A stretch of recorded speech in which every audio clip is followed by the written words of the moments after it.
Alléluia. On va essayer de faire sans sono, ça va pas être facile, mais on fera du mieux, hein. Gloire à Dieu. Voilà, donc je suis très content d'être avec vous pendant ce week-end. Alors mon nom ne sonne pas africain, ni asiatique, je suis breton. Un breton pur beurre de micelle. Voilà, et c'est formidable qu'en Christ, on puisse se retrouver les uns les autres, qu'on soit du sud, du nord, de l'est, de l'ouest, toutes tribus confondues.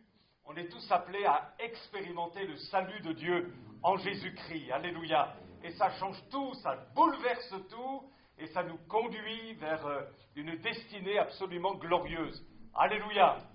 Alors, je vous propose de réfléchir sur une parole ce soir qui est consignée dans Esther, chapitre 4, verset 14, la deuxième partie du verset 14 qui dit « Qui sait si ce n'est pas pour un temps comme celui-ci que tu es parvenu à la royauté ?» Vous vous souvenez de ce passage ?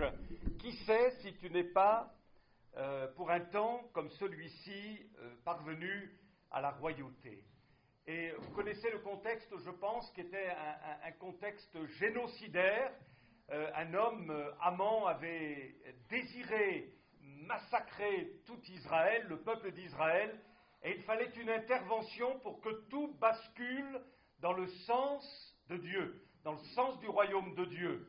Et Esther était appelée à faire la différence. Et je pense que cette pensée-là, je l'ai eue tout à l'heure, là cet après-midi, sur le cœur, et je voudrais qu'on puisse vraiment l'assimiler ensemble. On le sait, mais on a besoin de le vivre. Et moi qui vous prêche la parole, je vous dis franchement, j'ai besoin de le vivre davantage. Et ce que je vais vous partager, ne croyez pas que vous avez en face de vous quelqu'un qui a tout compris, un professeur, je ne sais pas de quoi. Je suis à l'école comme vous. Et ce que je vais vous dire, je ne vais pas vous dire que je le vis parfaitement, mais je veux tendre, et vous aussi, on veut tendre vers ce que Dieu nous dit à travers sa parole. Alléluia. Alors, Jésus veut que ses disciples fassent la différence. Notre vie, ta vie, peut faire la différence. Là où tu es placé, dans ton église, dans ton quartier, dans ton travail, dans ton pays, dans ta région, ta vie peut faire la différence. D'ailleurs, Jésus, quand il dit « Mais quand vous saluez ceux qui vous aiment, que faites-vous d'extraordinaire ?» C'est-à-dire, qu'est-ce qui fait la différence avec des gens de ce monde ? Rien du tout. Donc Jésus s'attend à ce que tous les enfants de son royaume marquent une différence. Alléluia. Un collègue m'a raconté une histoire vécue. Il vivait dans un quartier où tout semblait bien se passer. Les gens se disaient bonjour. Et puis, à un moment donné, il y a eu un déménagement. Le voisin est parti. Il a été remplacé par un couple, un nouveau couple. Mais le problème, c'est que le nouveau couple a empoisonné l'atmosphère du quartier. Et ces gens-là ne supportaient pas le pasteur qui habitait à côté. Alors, ils ont commencé à parler derrière leur dos, ils ont injecté un mauvais état d'esprit, et tout a basculé. Et à ce moment-là, le pasteur, donc notre collègue, avec son épouse, se sont dit, qu'est-ce qu'on fait ? Prions pour eux. Marquons notre différence. Bénissons-les. Et puis sa femme lui a dit à son mari, écoute, j'ai su que le voisin, il aimait les potirons. Et comme nous, on en cultive, va lui donner un potiron. Ah bon, tu crois qu'il va accepter ? Vas-y, marquons notre différence. Alors, il sonne chez le voisin, il ouvre. Bonjour monsieur, vous imaginez un petit peu ? Écoutez, j'ai su que vous appréciez les potirons, je vous en donne un. Et c'est de tout notre cœur. Merci. Bof, la porte se ferme. Un peu plus tard, bonjour monsieur, je sais que vous aimez les potirons, je vous en donne un deuxième. Et ainsi de suite, et figurez-vous, c'est ce que le frère m'a dit, toute l'atmosphère a changé. Pourquoi ? Soit que ce pasteur avec sa femme décidait de faire comme les gens du monde, à savoir ces gens-là, on ne veut pas les regarder, on ne veut pas les considérer, et qu'ils vivent leur vie et nous la nôtre, ou alors ils marquaient leur différence. De telle sorte que les choses basculent du côté du royaume de Dieu, et merci Seigneur, ça a marché. Alléluia. Jésus dit, quand on te demande de faire 1000, fais-en 2. À l'époque, l'occupant, notamment l'occupant romain, pouvait arrêter un juif en lui disant, maintenant tu vas porter mon barda, tu vas porter mon armure, tu vas porter mon sac. Et donc il y avait une certaine distance à faire. Une fois que la distance était faite, eh bien, le Romain reprenait son barda et continuait. Et Jésus dit, s'il te demande de faire 1000, toi, tu en fais 2. Waouh! Vous le feriez? Moi, je vous avoue franchement, je ne crois pas. Je ne crois pas. Mais le Seigneur m'interpelle à travers la parole. Et il me dit, mais mon bon petit Daniel, qu'est-ce qui va faire la différence avec les gens de ce monde? Est-ce que tu partages la même mentalité, le même état d'esprit que les gens de ce monde, ou est-ce que tu veux marquer, toi aussi, la différence? Un jour, dans une église, comme ça, il y avait une réunion avec une allée centrale, libre, et puis, en pleine réunion, un gars arrive, il avance tout le long de l'allée. C'était un gars, vous savez, un peu hirsute, sale, il ne sentait pas très bon, un marginal. Et puis, figurez-vous qu'il s'assoit devant, alors que le pasteur prêche. Et tout le monde se dit, qu'est-ce qui va se passer? Qu'est-ce qui va se passer? Alors, je ne suis pas en train de vous dire que dans l'église, on peut faire n'importe quoi. Hein. Mais là, il s'est passé quelque chose d'assez exceptionnel.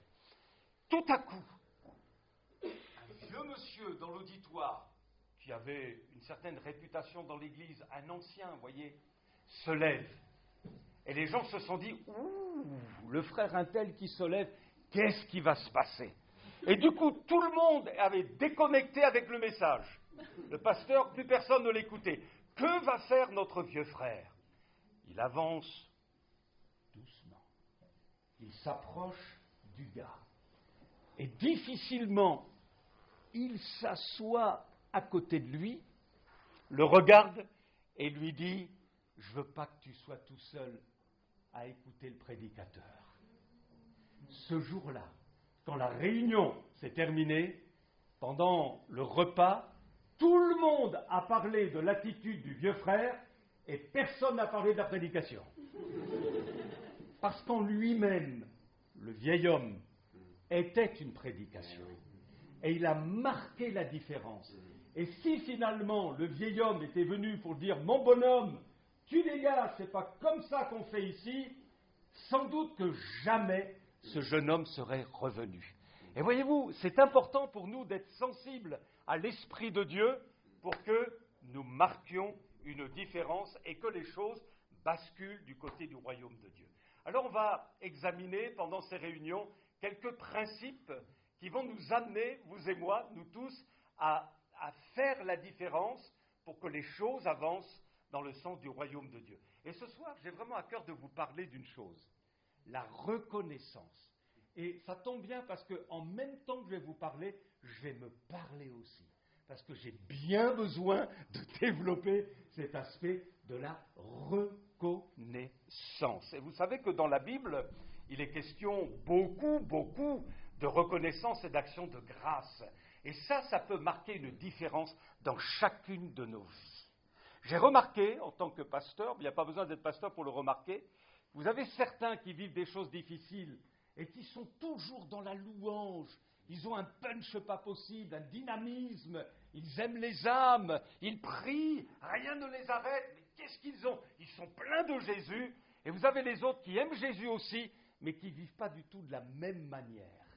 Et au lieu d'être dans une forme de reconnaissance, de gratitude, voilà qu'il y a des plaintes, les murmures, la remise en cause de la providence de Dieu, de l'autorité de Dieu. Il y a une différence dans le contenu de la vie des uns et le contenu de la vie des autres. Et qu'est-ce qui fait cette différence? La reconnaissance.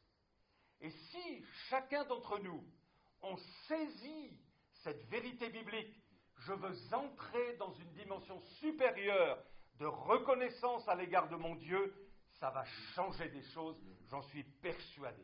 Alors c'est quoi la reconnaissance? Eh bien c'est dire merci.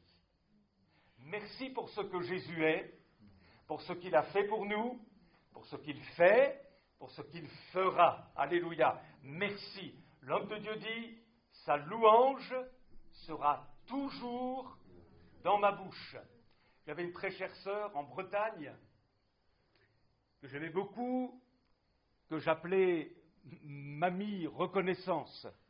Fernande. Je ne sais pas si tu te souviens de Fernande. Fernande. Et Fernande, elle... Ah là là, c'était incroyable.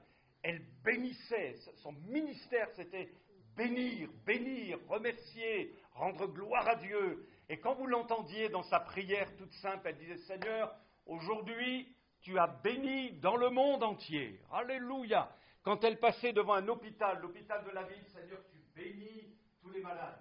Tu bénis tout le personnel. Quand elle passait devant la prison, Seigneur, tous ces détenus, tu les bénis. Alléluia, tu les bénis. Lorsqu'elle était dans un avion et qu'elle parcourait un pays, tu bénis ce pays, tu bénis ce pays. Madame bénédiction, Madame reconnaissance. Un jour, nous allions à un mariage. Alors je l'avais prise dans ma voiture, il y avait une autre personne encore avec nous. Et malheureusement, on a eu un accident. Mince! Alors, j'étais pas bien, mais j'étais vraiment pas bien. Heureusement que j'avais Mamie Reconnaissance avec moi. Et on descend de la voiture, toutes les voitures s'arrêtent partout. Et voilà qu'elle est à côté de moi, ma petite Fernande, et elle dit, Seigneur, Daniel, on prie. Ok. J'étais à l'école de Dieu. Seigneur, étends tes mains, on ne sait pas pourquoi tu as permis ça, mais nous te sommes reconnaissants que nous ne sommes pas blessés, nous ne sommes pas morts. Seigneur, on te loue. Prends-toi maître de la place. Après, on nous introduit dans un camion, les pompiers nous introduisent dans leur camion, et puis ils auscultent Fernande, Mamie Reconnaissance, et elle dit, oh, monsieur le pompier, vous savez, le monsieur devant, c'est mon pasteur. Un petit peu pour dire, hé Daniel, rends témoignage. Voilà. On va à l'hôpital. Ah oui, on va à l'hôpital, on se retrouve dans la salle d'attente. Il y avait un monsieur dans la salle d'attente, tout triste, tout triste. Et moi, je suis là, devant lui, comme ça, je ne bronche pas. J'étais tellement contrarié par l'accident, je lui ai dit, je ne vais pas aller au mariage. Enfin, vous voyez, il y avait de la brume là-dedans, moi, quoi. Et elle ne perd pas son temps. Elle se lève, je dis, qu'est-ce qu'elle va encore faire? Elle s'approche du monsieur, elle dit, alors très discrètement, c'est pas une farfelue, Fernande, hein, très discrètement, monsieur, je ressens de la tristesse chez vous, mais écoutez, nous sommes chrétiens. Alors, il commence à s'ouvrir, oui, mon épouse est en train de subir une intervention, elle est très malade. Oh, monsieur, on va prier pour vous. Si vous saviez combien le Seigneur vous aime, on vous bénit, monsieur. Poum, elle arrête là. Elle se remet à côté de moi. Et moi, je me dis, mais je suis un gamin à côté de Fernande, qui est Mamie Reconnaissance. Alléluia. Et ça fait toute la différence. Vous vous trouvez à côté d'une personne comme ça, vous êtes béni, et alors que vous avez peut-être un moral à démoraliser une légion d'anges, tout à coup, vous avez comme un ressort, le ressort de la résilience. Vous relevez la tête, il y a quelque chose de bon, de divin dans ce genre de personne. C'est l'Esprit de Dieu qui a développé en elle l'esprit de reconnaissance. Alléluia. Alors, mon ami, qu'est-ce qui triomphe en toi? La reconnaissance ou les murmures? Les revendications, les frustrations, le mécontentement, ou alors, alléluia, l'action de grâce. Et le fait de dire, Jésus, tu es toujours vainqueur, que ton nom soit béni. Alléluia. Notre pasteur, autrefois, avait invité un groupe de jeunesse en mission. Autrefois, il bougeait beaucoup pour chanter. J'étais tout jeune converti. Et il y avait un groupe là, super, qui chantait des chants vraiment super aussi. Et mes regards se sont portés sur une personne qui n'était pas comme les autres. C'était une naine. Et je disais, elle a quelque chose, cette fille, elle a quelque chose qui rayonne encore davantage que les autres. Alors, je me suis dit, je vais parler avec elle. Je lui ai dit, mais comment ça se fait que toi, tu rayonnes comme ça, tu as un punch, tu as quelque chose, tu es vraiment rayonnant, tu rayonnes quelque chose de la gloire de Dieu. Elle me dit, écoute Daniel, je vais te dire, tu sais, ça n'a pas toujours été comme ça. Parce que si tu savais combien j'en ai voulu à Dieu, en raison de mon infirmité, et je ne m'acceptais pas, je n'étais pas en paix avec moi, et par conséquent, je n'étais pas en paix avec Dieu, et pas en paix avec mes géniteurs, pas en paix avec mes parents, pas en paix avec ceux qui m'entouraient. Et un jour, j'ai dit, j'en ai marre, et j'ai parlé à mon pasteur. Mon pasteur m'a écouté, puis il a dit, écoute, tu crois dans la parole de Dieu ? Oui, je crois. Écoute, on va lire ensemble un texte.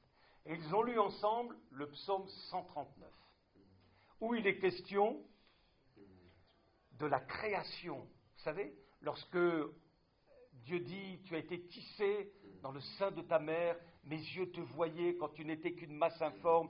Voilà. Oh, je te loue de ce que je suis, une merveilleuse créature. Est-ce que tu crois toujours dans la Bible ? Oui. Et le pasteur lui dit, c'est ce que tu es, toi, aux yeux de Dieu.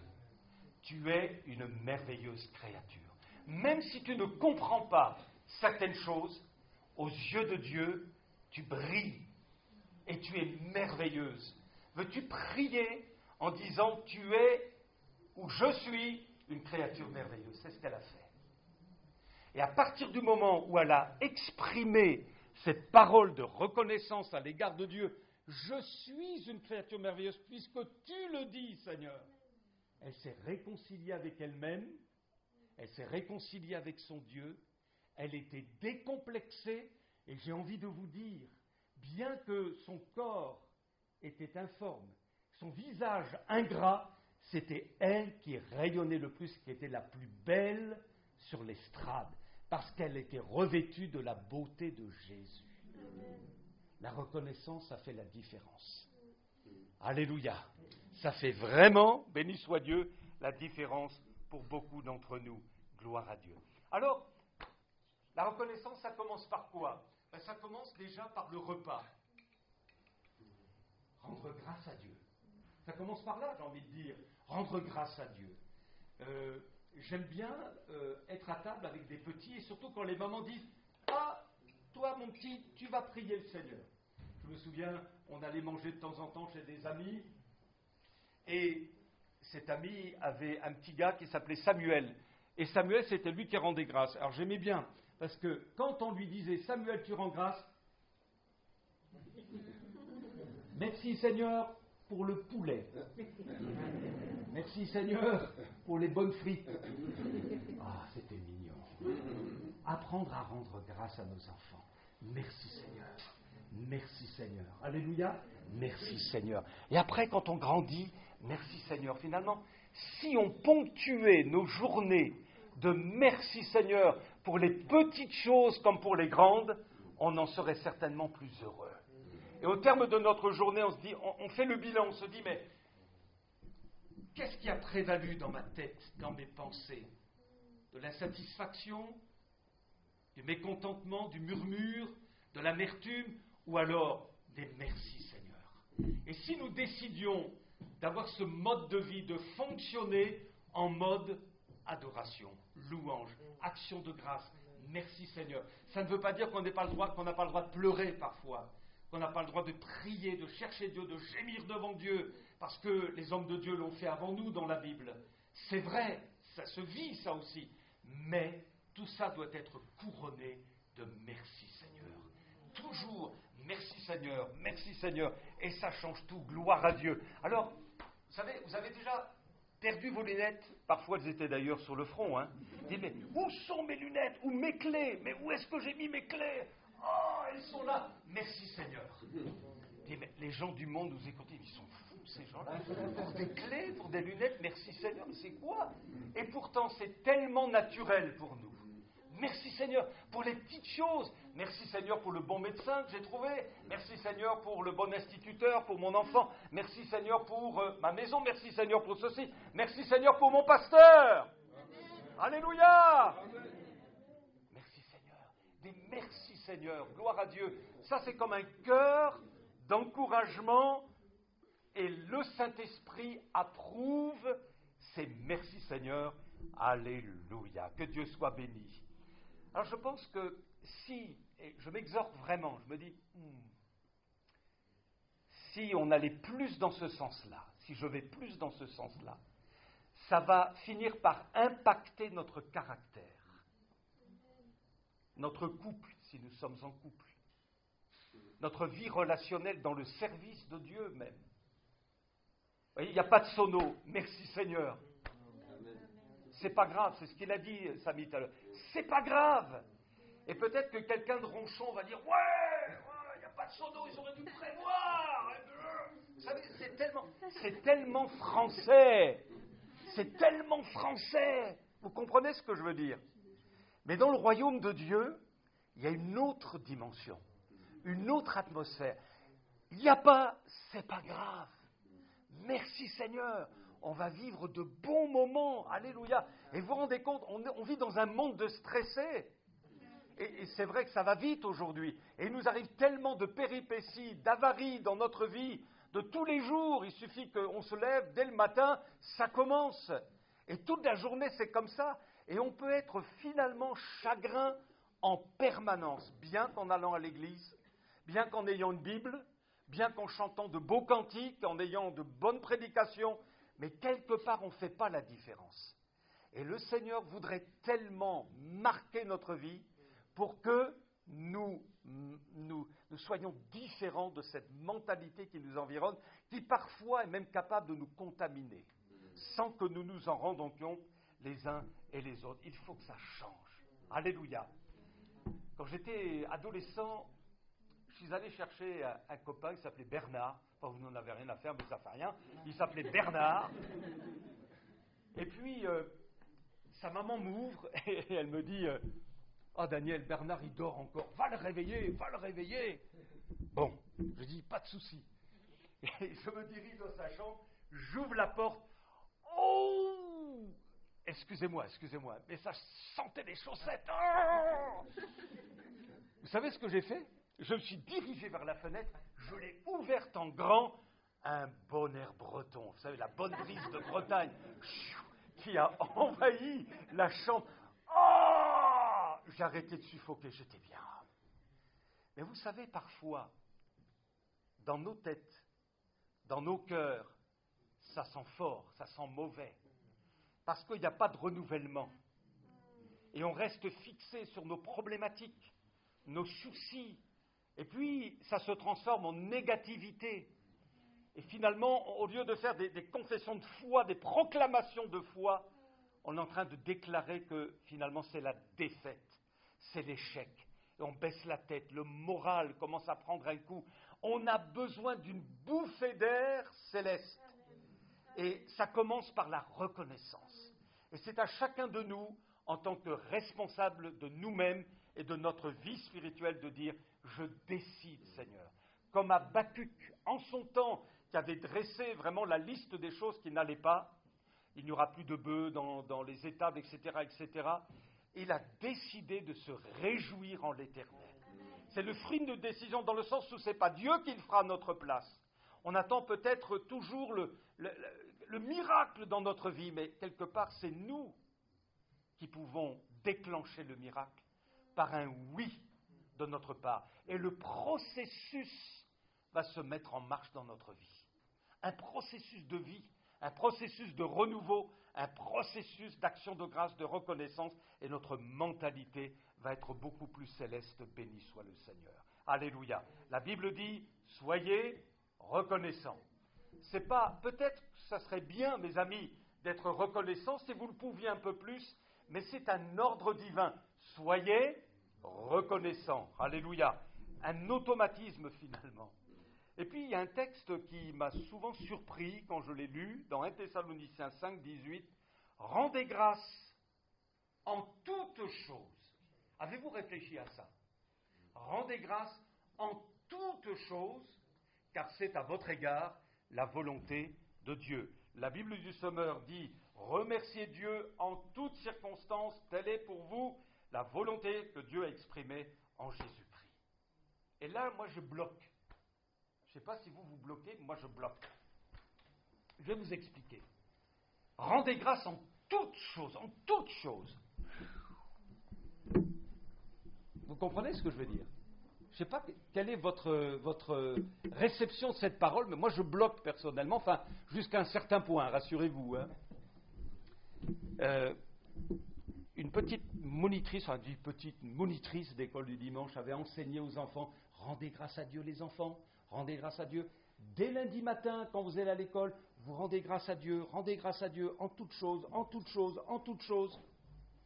Et il y avait un jeune garçon qui s'est retrouvé dans le bus pour aller à l'école et son petit voisin s'est mis à lui vomir dessus. Et comme à l'école du dimanche on lui a dit « Rends grâce », merci Seigneur.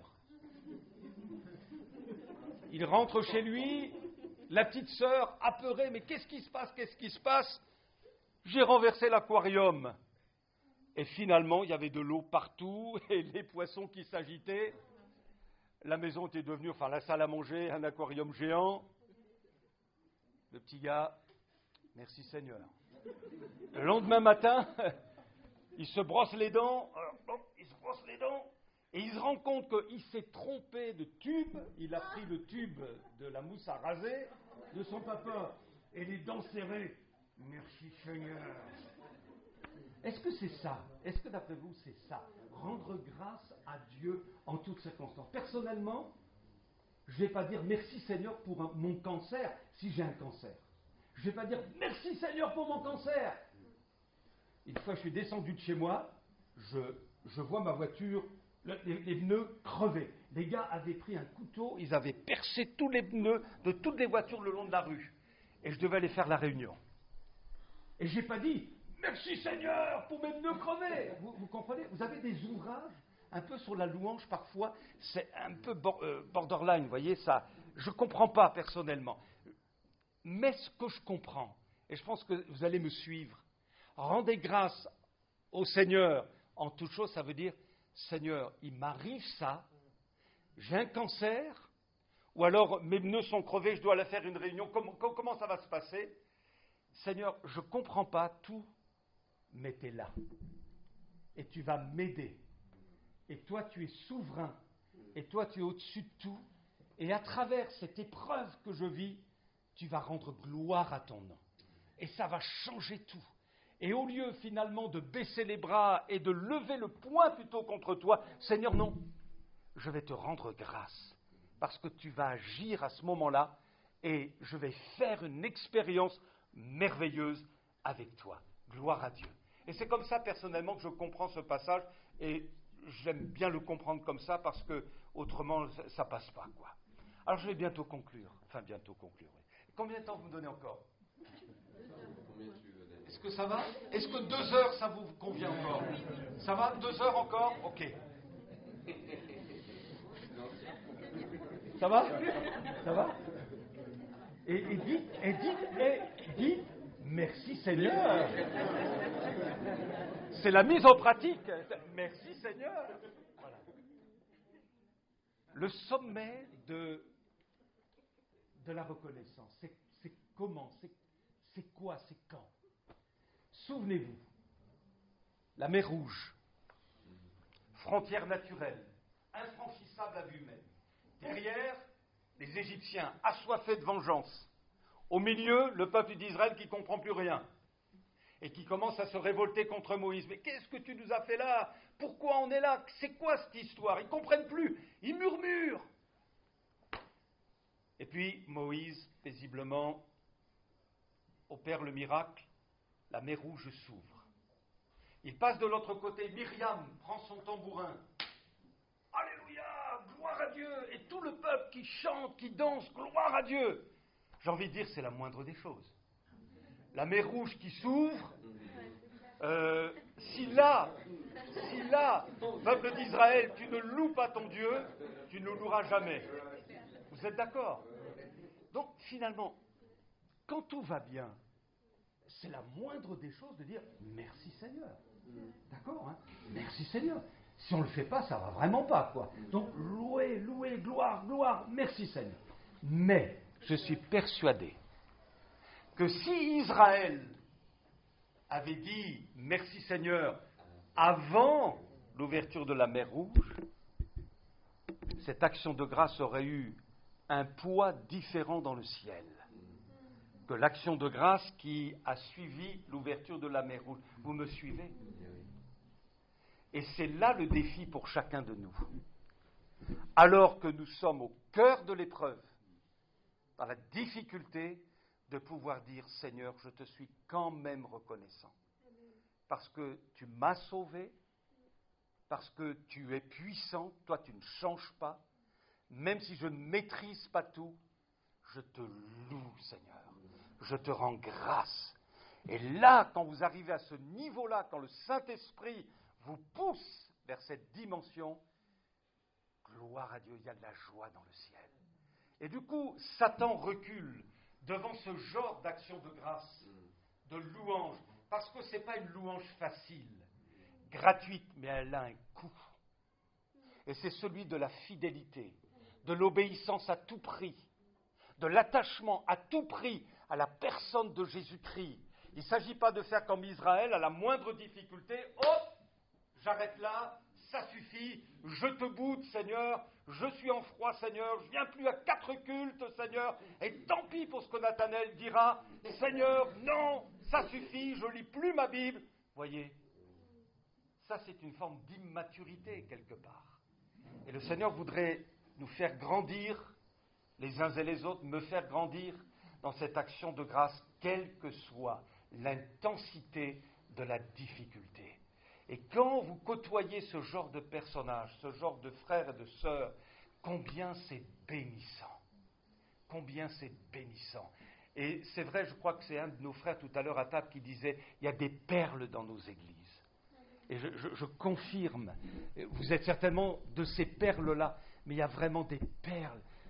En tant que pasteur, Nathanaël et puis David et les autres frères, on a côtoyé des personnes qui sont passées par des difficultés, mais c'est inimaginable parfois. Inimaginable. Et quand vous les entendez dans cette dimension spirituelle, d'action de grâce, de confiance en Dieu, il n'y a pas de révolte. Ils aiment Jésus pour Jésus. Non plus tant pour ce qu'il donne, mais pour Jésus. Ils l'aiment de tout leur cœur. Vous vous dites, waouh, ça ce sont des vrais sacrificateurs. Et quand vous les entendez louer le dimanche matin le Seigneur, vous savez ce par quoi ils sont passés, ce qu'ils ont traversé auparavant. Waouh! Alors là, c'est la louange avant l'ouverture de la mer Rouge. Et j'ai l'impression que les anges là, alors c'est pas écrit ça, mais j'ai l'impression que là, ils se prosternent et se disent, waouh, cette louange-là, on l'agrée. Elle a du poids pour Dieu. Elle a de la valeur pour Dieu. Et là, elle horrifie même le monde des ténèbres parce que c'est quelque chose d'extraordinaire. Et le Seigneur veut nous rendre capables de vivre cela les uns les autres. Je ne sais pas ce par quoi vous allez passer, je vais passer dans les mois, les années futures. On ne sait pas, ça appartient à Dieu. Notre destinée est entre ses mains. Mais puissions-nous être de cette envergure spirituelle, le jour où ça va frapper fort, de dire, Seigneur, je te loue, je t'aime, je te bénis, je me prosterne devant toi. Seigneur, garde-moi de toute révolte contre toi. Tu restes souverain, tu as autorité, tu es grand, Seigneur, tu es glorieux, et tu m'aideras à relever la tête et à me faire vivre une véritable résilience par ta grâce. Moi, je ne peux pas par mes propres forces, mais toi, tu le peux, parce que tu es mon Dieu.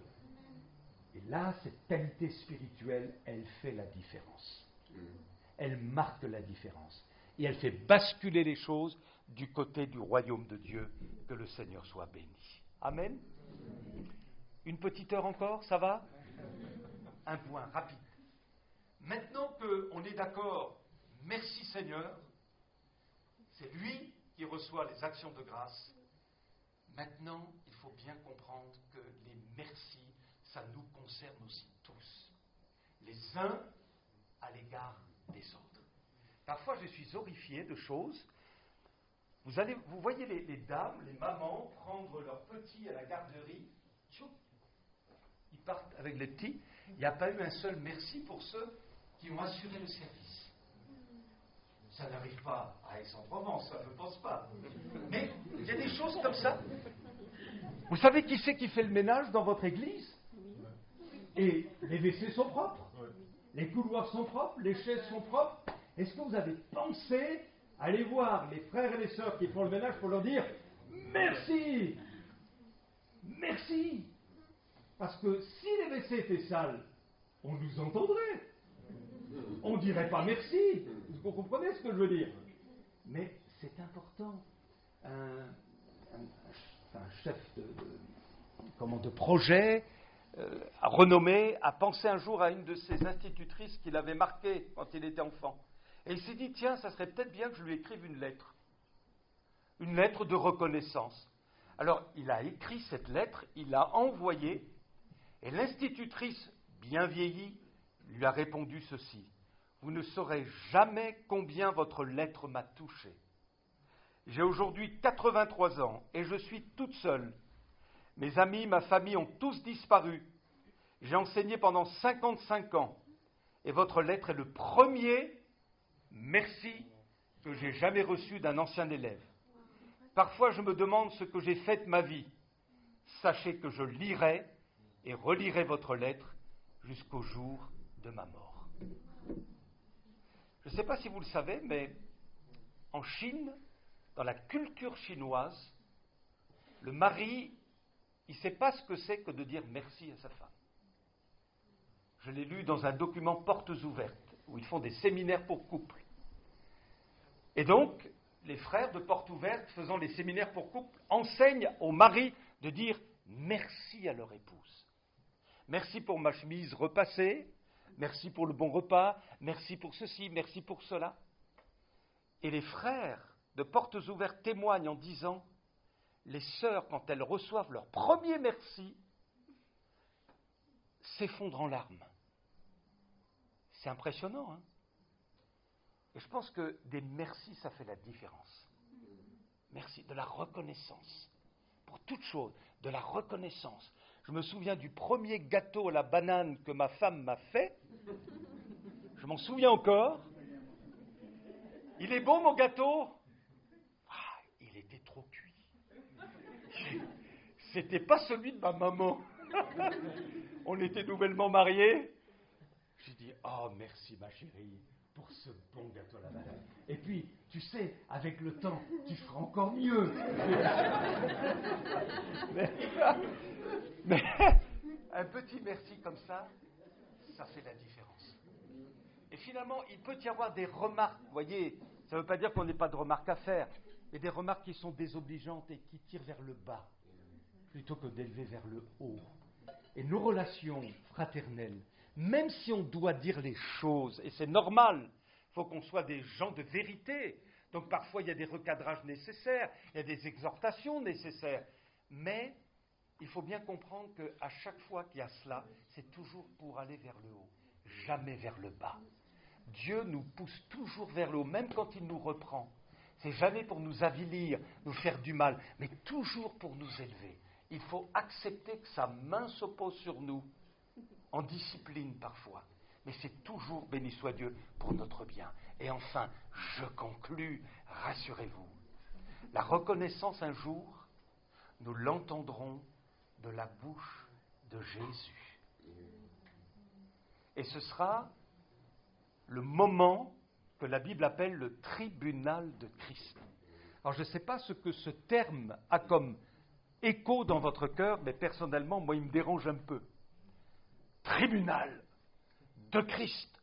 Et je me suis dit, au début de ma conversion, waouh, je vais passer un mauvais quart d'heure là, avec le Seigneur, parce qu'il va me dire ça, il va me dire ça, il va me dire ça. Et c'est vrai que là, pour le coup, j'ai pas été très super. Alors, waouh, et vous imaginez, si on commence à faire de l'introspection, on est mal le jour du tribunal de Christ, oui ou non?